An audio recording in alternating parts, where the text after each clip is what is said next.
Hello friends, मैं Mohan MVS classes में आपका स्वागत करता हूं। आज का हमारा टॉपिक है श्वसन तंत्र। देखिए, सबसे पहले बताता हूं श्वसन तंत्र के बारे में। सर्वप्रथम सन 1600 में रॉबर्ट बॉयल व रॉबर्ट हुक ने श्वसन को परिभाषित किया। श्वसन के बारे में सबसे पहले रॉबर्ट बॉयल व रॉबर्ट हुक ने बताया और सन 1770 में लेवोजियर नामक वैज्ञानिक ने जो श्वसन की क्रिया में ऑक्सीजन का महत्व होता है ना, उसके बारे में समझाया। उसके बाद फेफड़ों का आयतन व क्षमता स्पायरोमीटर मापी उपकरण से मापा जाता है। स्पायरोमीटर, फेफड़ों का आयतन जो क्षमता होती है वो स्पायरोमीटर मापी उपकरण से मापा जाता है। और मनुष्य के फेफड़ों की कुल क्षमता होती है 5800 ml। अब देखिए श्वसन, रेस्पिरेशन, श्वसन के बारे में पढ़ते हैं। दुनिया में मतलब जितने भी जीव जंतु हैं सब ऑक्सीजन ग्रहण करते हैं। ऑक्सीजन भोज्य पदार्थों का ऑक्सीकरण कर ऊर्जा उत्पन्न करती है। तो भोज्य पदार्थों का ऑक्सीकरण कर ऊर्जा उत्पन्न होने की प्रक्रिया श्वसन कहलाती है। देखिए फ्रेंड्स, ऑक्सीजन है ना, भोज्य पदार्थ या खाने का में जो ऑक्सीकरण करता है, विघटन करता है, तो ऊर्जा उत्पन्न होती है। तो भोज्य पदार्थों का ऑक्सीकरण कर ऊर्जा उत्पन्न होने की प्रक्रिया श्वसन कहलाती है। जैसे कोई एग्जाम्पल है, ग्लूकोज है। ग्लूकोज में ऑक्सीजन के साथ में इसका ऑक्सीडेशन कराएंगे, ऑक्सीकरण कराएंगे, तो CO2 कार्बन डाइऑक्साइड गैस मिलती है और जल मिलता है। उसके साथ में क्या मिलती है? ऊर्जा। ऊर्जा ही हमें चाहती है। तो श्वसन करने की क्रिया, ये पूरी प्रोसेस श्वसन कहलाएगा। ठीक है दोस्त, सांस लेने से लेकर हमारे शरीर में ऊर्जा बनने की प्रक्रिया को 3 भाग में बांट सकते हैं। देखिए कौन कौन से हैं वो 3 भाग। रेस्पिरेशन, श्वसन के 3 भाग। नंबर 1 बाह्य श्वसन, दूसरा गैसों का शरीर में परिवहन। नंबर 3 आंतरिक श्वसन। सबसे पहले देखते हैं एक्सटर्नल रेस्पिरेशन। इसमें क्या होता है? 2 प्रोसेस होती है। कौन कौन सी? एक तो ऑक्सीजन का शरीर में ग्रहण करना और दूसरा CO2 को छोड़ना। पहला ऑक्सीजन को ग्रहण करना और दूसरा कार्बन डाइऑक्साइड को छोड़ना। दूसरा है गैसों का शरीर में परिवहन। इसमें जो ऑक्सीजन और CO2 की जो क्रिया होती है वो शरीर में अंदर जाके सेल्स के माध्यम से शरीर में परिवहन होती है। तो उस क्रिया को पढ़ेंगे, गैसों का शरीर में परिवहन। और इसी प्रकार आंतरिक श्वसन। आंतरिक श्वसन में सेल्स के माध्यम से, वही जो अभी हमने एग्जाम्पल ऊपर पढ़ा था, ठीक है, जिसके माध्यम से एनर्जी मिलती है। ग्लूकोज का ऑक्सीडेशन कराने के बाद में जल और कार्बन डाइऑक्साइड ऊर्जा मिलती है। अब देखते हैं सबसे पहले एक्सटर्नल रेस्पिरेशन, बाह्य श्वसन। बाह्य श्वसन में प्राणियों और वातावरण के बीच श्वसन गैसों जैसे ऑक्सीजन, CO2 के आदान प्रदान को बाह्य श्वसन कहते हैं। प्राणियों और वातावरण के बीच श्वसन गैसों जैसे ऑक्सीजन, CO2 के आदान प्रदान को बाह्य श्वसन कहते हैं। नंबर 2 ऑक्सीजन का शरीर में आना और CO2 का शरीर से बाहर जाना एक्सटर्नल रेस्पिरेशन कहलाता है। बाह्य श्वसन का मतलब यही है कि जो ऑक्सीजन का शरीर में जाना और कार्बन डाइऑक्साइड का शरीर से बाहर जाना। ठीक है। अब देखिए, जब हम सांस लेते हैं तो शरीर में सांस में जो नाइट्रोजन गैस है वो 78% पाई जाती है और ऑक्सीजन की मात्रा 20% पाई जाती है। CO2 की मात्रा 0.03% पाई जाती है और जो जलवाष्प की मात्रा है 0.5% पाई जाती है। जब हम सांस छोड़ते हैं तो नाइट्रोजन की मात्रा 78% पाई जाती है और ऑक्सीजन है वो 16% पाई जाती है। CO2 है वो 4% हो जाती है और जलवाष्प 6.5% हो जाती है। जो CO2 छोड़ने की क्रिया क्या कहलाती है? उच्छ्वास। एक्सपिरेशन, और सांस ऑक्सीजन लेने की क्रिया को निःश्वसन कहते हैं। ठीक है। नेक्स्ट, आंतरिक श्वसन। आंतरिक श्वसन में श्वसन गैसों का एक्सचेंज कोशिकाओं में होता है, इसलिए इसे कोशिकीय श्वसन भी कहते हैं। कोशिकाओं में होता है इसलिए इसे कोशिकीय श्वसन भी कहते हैं। कोशिकीय श्वसन दो प्रकार का होता है। कौन कौन सा? अनोक्सी श्वसन और ऑक्सी श्वसन। अब देखिए, अनोक्सी श्वसन और ऑक्सी श्वसन क्या होता है।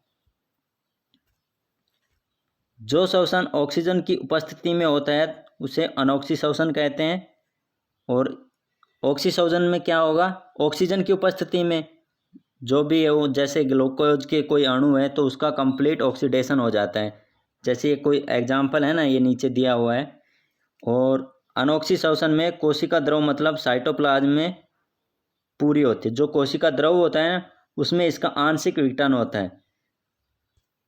जैसे ये एग्जाम्पल है, ग्लूकोज का आंशिक विघटन होगा तो पाइरुविक अम्ल होगा मिलेगा, और उसके साथ में 2 ATP ऊर्जा मिलेगी। जो ये पूरी प्रक्रिया है इससे क्या कहेंगे? ग्लाइकोलिसिस।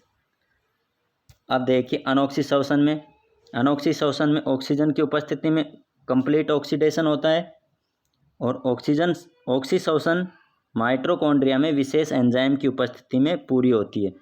और जो ग्लाइकोलिसिस से प्राप्त पाइरुविक अम्ल का माइटोकॉन्ड्रिया में पूर्ण ऑक्सीजन होता है।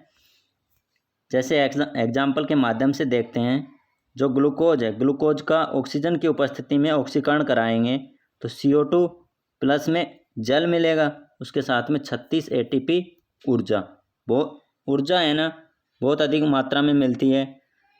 अब देखिए, जो इस प्रकार ये दोनों को मिला के कंप्लीट जो प्रोसेस बनती है, इस प्रकार जो पूरी कोशिकीय श्वसन आंतरिक श्वसन में होता है, जो एक ग्लूकोज के पूर्ण ऑक्सीकरण पर कुल ऊर्जा कितनी हो जाएगी? 2 ATP ऊर्जा अनोक्सी श्वसन की और 36 ATP ऊर्जा ऑक्सी श्वसन की, तो कितनी हो जाएगी? 38 ATP ऊर्जा प्राप्त होती है। ठीक है। अब इससे संबंधित कुछ क्वेश्चन करते हैं। स्तनधारियों में श्वसन होता है क्लोम द्वारा, श्वास नली द्वारा, त्वचा द्वारा, फेफड़ों द्वारा। इसका सही आंसर हो जाएगा फेफड़ों द्वारा। नेक्स्ट क्वेश्चन, श्वसन की क्रिया में वायु के कौन से घटक की मात्रा में कोई परिवर्तन नहीं होता है? हमने पढ़ा था सांस लेने के बाद गैस की मात्रा और सांस छोड़ते वक्त गैस की मात्रा।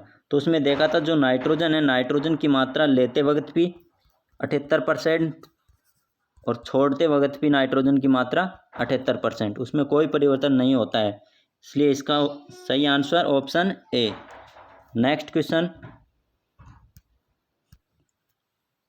हमारी छोड़ी हुई सांस की हवा में कार्बन डाइऑक्साइड की मात्रा लगभग कितनी होती है?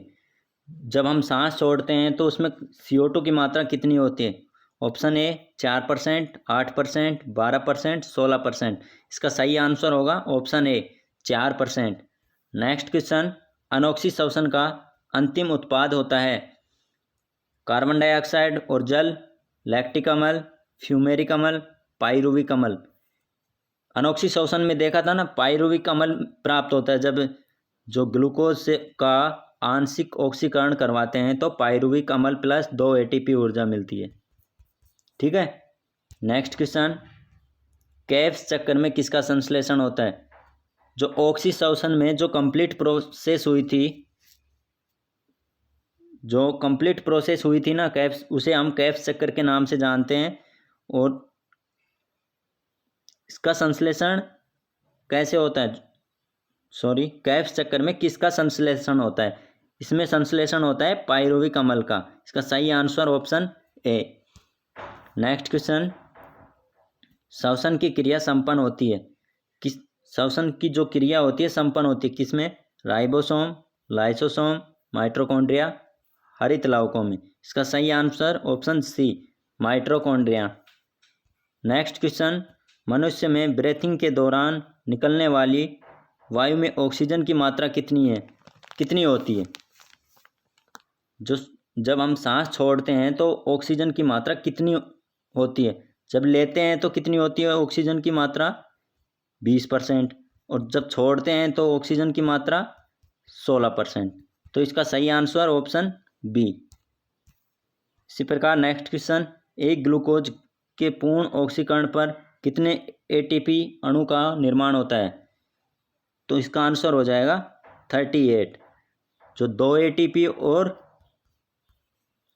36 एटीपी मिला के ऊर्जा कितनी हो जाएगी? टोटल 38। नेक्स्ट क्वेश्चन, यहाँ पे है वयस्क। एक वयस्क मनुष्य 1 मिनट में कितनी बार सांस लेता है? एक जो वयस्क मनुष्य है 1 मिनट में 12 से 15 बार प्रति मिनट सांस लेता है। नेक्स्ट क्वेश्चन, हीमोग्लोबिन के बारे में सही कथन है। यह रक्त में ऑक्सीजन का संचार करता है। यहाँ लोह युक्त यौगिक है। यह कुछ लोगों से प्रतिरक्षा प्रदान करता है। यह रक्त को लाल रंग प्रदान करता है। तो इसमें गलत कौन सा है वो देखना है, सही कौन कौन से हैं वो देखने हैं। यह रक्त में ऑक्सीजन का संचार करता है, हीमोग्लोबिन, बिल्कुल सही है।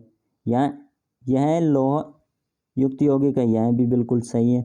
यह कुछ लोगों से प्रतिरक्षा प्रदान करता है, यह गलत है। नेक्स्ट, यह रक्त को लाल रंग प्रदान करता है, बिल्कुल सही है। तो इसका जो कथन 1, 2 और 4 है वो सही है।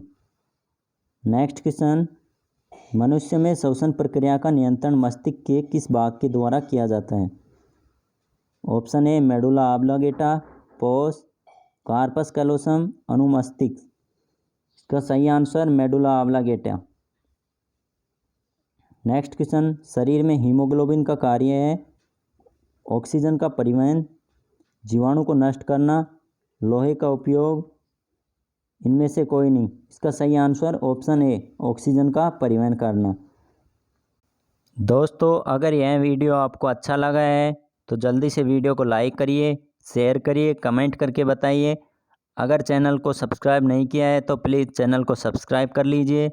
मिलता हूँ दोस्तों अगले वीडियो में, तब तक के लिए धन्यवाद।